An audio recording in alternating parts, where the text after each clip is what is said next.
What's up, boys? It's me, Logan Hartzell. What's up, Nick? Got Nick here. So we have dissenting opinion. So that's our topic, right?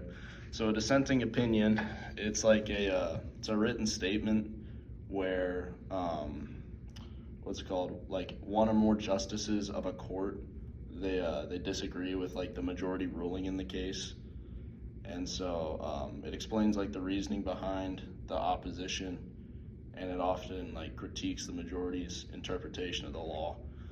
So it's kind of like a weird situation where like a few people disagree with what most people agree with, and it's kind of a difficult situation, but it's definitely necessary.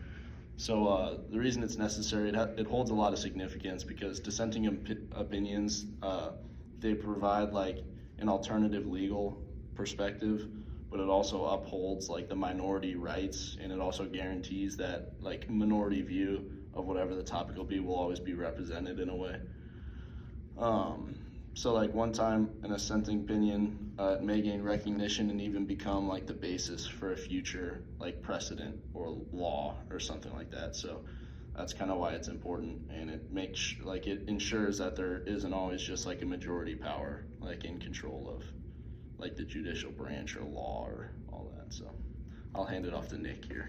Let me take a peek real fast. All right. So one example for dissenting opinion is in Plessy versus Ferguson, in 1896. So in Plessy versus Ferguson, the Supreme Court upheld racial segregation under the separate but equal doctrine. Justice John Marshall Harlan wrote a famous dissenting opinion arguing that the Constitution is colorblind and that segregation violates the Equal Protection Clause of the 14th Amendment.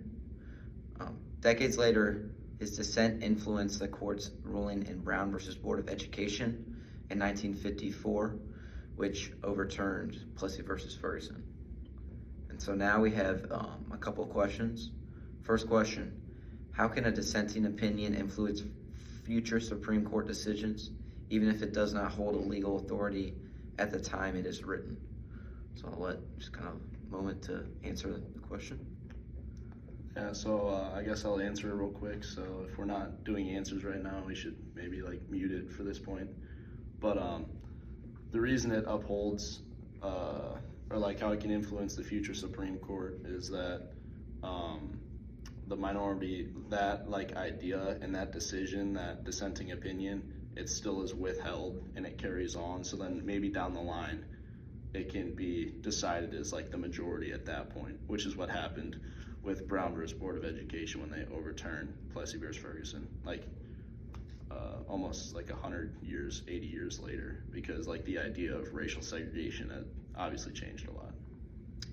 Okay, so second question. Do dissenting opinions help or hinder the legitimacy of the Supreme Court, and why or why not, based on your answer? So I guess I'll do the same thing again, give it a couple seconds. Mute again if we're not hearing the answers right now. But they help,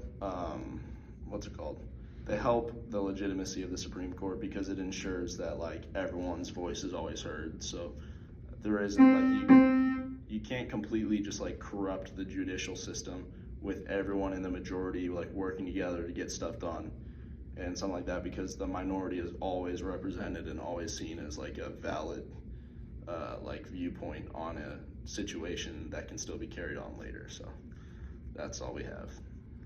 Yep, thank you. Thank you.